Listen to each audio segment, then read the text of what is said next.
is me, Emily, and today I'm going to be talking through all of the different design codes that I use on my island. I have a bit of a mix of themes going on. I would say most of these are going to fall under the fairycore category, but I do also have forestcore, vintagey, maybe some kind of cottage themed codes. But yeah, if you've ever watched my videos and liked the codes I use, this is just going to be a complete breakdown of all of them. Firstly, I did want to apologise for not making this video sooner. I know I've been working on this island for a while, but the issue is I keep on wanting to change the codes I use, and so I didn't want to say, hey, here's all the codes and then download new ones. So that's why it's taken me a little while to get onto this. And I also wanted to say I completely understand that not everyone has Nintendo Online. To be honest, if I didn't make videos, I don't think I would have Nintendo Online either.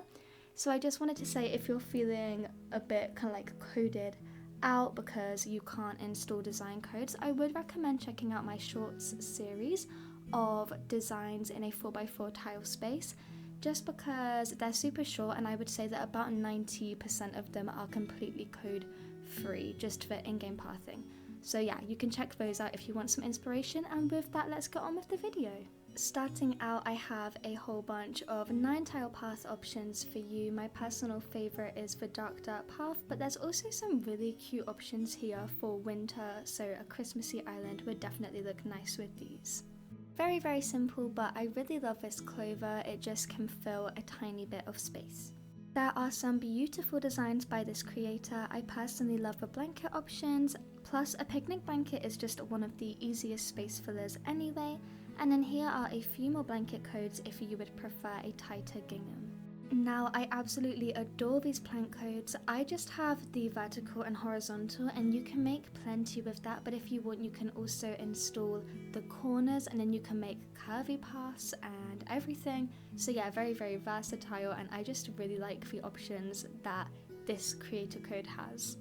Next up, there are these small rocks. If you want to make some kind of a rock path, you can do it with that. And then I also love this stone circle.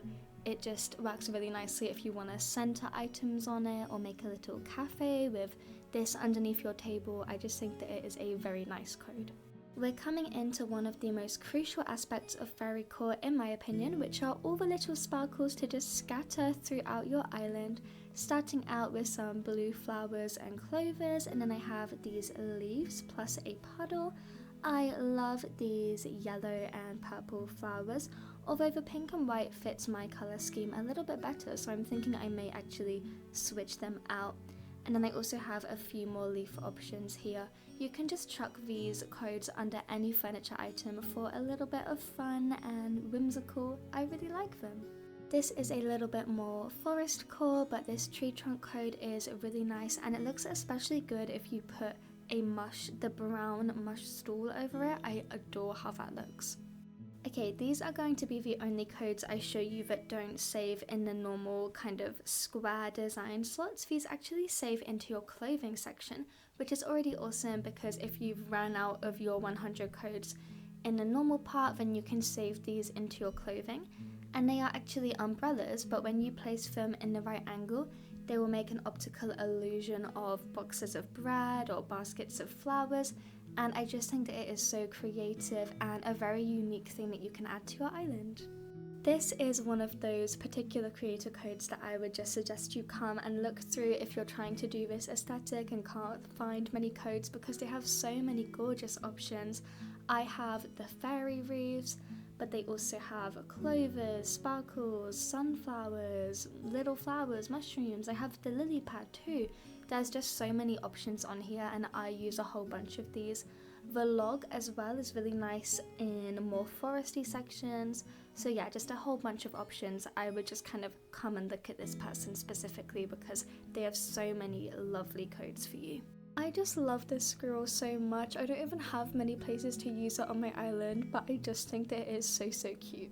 These rose lattices are basically made to go onto simple panels, and then if you put them up against your cliff, instead of having that normal cliff edge, you'll have a kind of overgrown rose look, which I really like.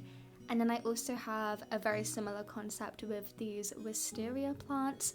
They again can go on a simple panel and then be used to create walls of cool, unique plants. So I really like that idea. If you can't already tell, I love picnics. I think they're great, so I had to add in just this one extra picnic code, but this one isn't tassels, it's bumps, so it is different, so I'm allowed to add it. Thank you. Okay, this fairy circle, probably one of my absolute favorite codes that I have, because you can use it on its own and just make a ring and then it's very subtle, or if you want you can lay down a circle of the in-game pathing first. I love how it looks on that yellow terracotta one, but the dark dirt, light dirt, both work too, and then you put this around and it kind of clings to the edge and it just looks so stunning. This is definitely a favorite. This is very simple, just a brick path, but if you want to switch it up from the in-game brick pathing, then this is my personal favorite. Here we have another one of those creator codes that I just suggest you go and look through if you're stuck for codes. I personally have the 9-tile path. To be honest, this dark green one is probably my least used out of the 9-tile paths that I have, but I still like it as a little backup. And then I also have the crescent moon pond and the butterfly pond, and I just think that this creator has some very cool codes. Now this next one is quite specific to my island because I'm doing a fairy tale theme, so lots of book inspirations, but here we have a whole bunch of book codes. And one of my favorite bits about this is you can either make it take up 9 tiles if you want a big one, but they do also have 4-tile options, so if you're low on space but still want to add a book, you could definitely do this. And then this blue 9-tile path is stunning, my absolute favorite. I just think it is so gorgeous. I like this little tulip sign. I use it on, I think the furniture item is called a shop sign, but I might be wrong, but yeah, I like to have a little sign, so this is the one that I went for. And I forgot to add this in my sparkle section, but these leaves are gorgeous. Okay, I honestly just think that every island could benefit from some paw prints. I actually think that you get given paw prints in the kind of general custom designs when you first get the game, so you don't need to download them, but I think I accidentally got rid of mine, so here is a replacement and I just love them. You can put them outside villager houses and it's super cute. This is another one of the codes that I like to use on simple panels. I have the pink one, and if you put it on a tall simple panel it looks like some kind of a cat shelf, so if you want to build a cat cafe or just have cats somewhere on your island, then this would be a good code to go for. And then I wanted to include a few more sparkle options just because I do think that they are so important and so useful. There's a whole bunch of leaves, petals and different flowers, so if you haven't already found a sparkle of your choice, then hopefully this code will help you. And there we go, those are all of the codes that I have on my island. This video was quite a lot of work and quite a lot of research to find enough codes for it, so if you did enjoy, please consider leaving me a like, maybe a comment, and you could subscribe if you want to. And I think that is everything I need to say, so let me just thank you all so much for watching, and I will see you all next time. Bye!